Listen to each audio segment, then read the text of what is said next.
Well, I think that Alberto did us a bit of a solid at the very beginning by giving us the demarcation between the two arguments that are present here this evening. On the one hand, we have the autonomy argument, hashtag choice, in other words.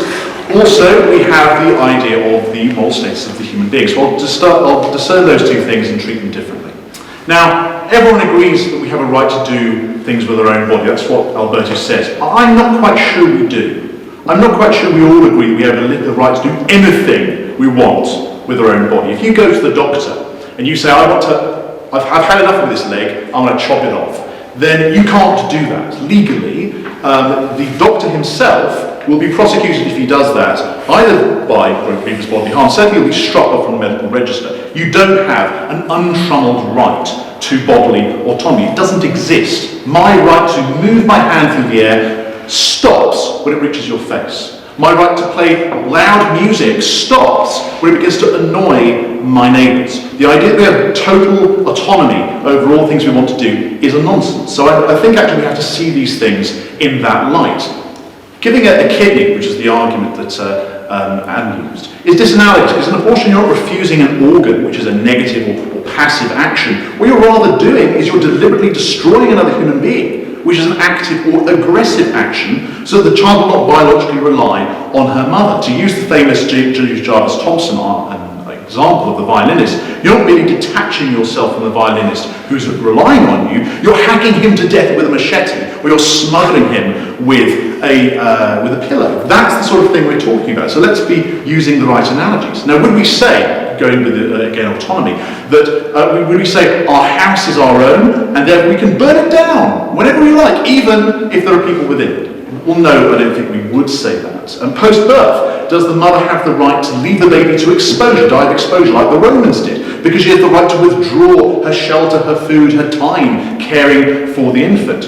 Or rather, does, in a modern society, we have to say, actually, no, you have to wait until the child is ready to be adopted before you can get rid of the child in that way? Well, I think we go with the latter, we don't go with the former. Does denying her right to just throw the baby out the window make her a prisoner of her motherhood? Well, again, no. We balance a meaningful exercise of human autonomy with the right to life and the right of integrity of another human being, in this case, the unborn child. To stop someone from having, therefore, an unborn child killed is no more forcing pregnancy than banning infanticide is to force motherhood. No one has the right to choose, quote-unquote, to kill another innocent human being. And we do many things for a woman in unplanned pregnancy. We can do so much to support her materially in so many ways. The one thing we should not do is enable her to have her child killed.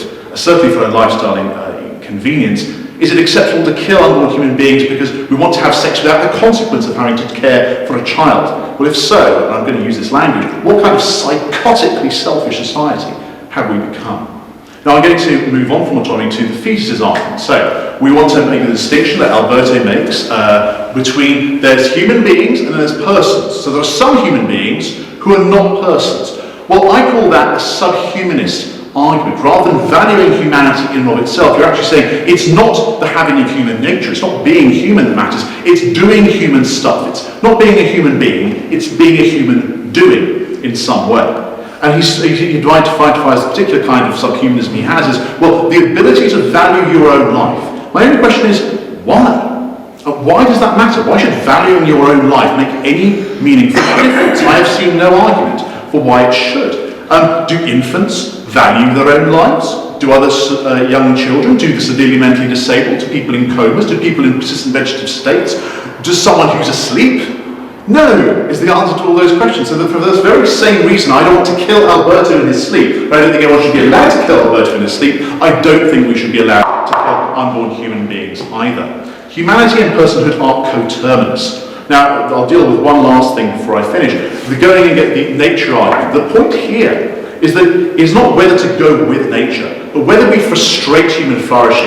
It's entirely this concept of human natural law and natural rights that has given us classically the concept of human rights and therefore human protections in law. If you get rid of that, you undermine the very edifice of human rights reasoning. It's not about going against nature, it's about whether or not we fulfill flourishing, human flourishing, in the specific sense of allowing a human being to live and therefore fulfill their flourishing.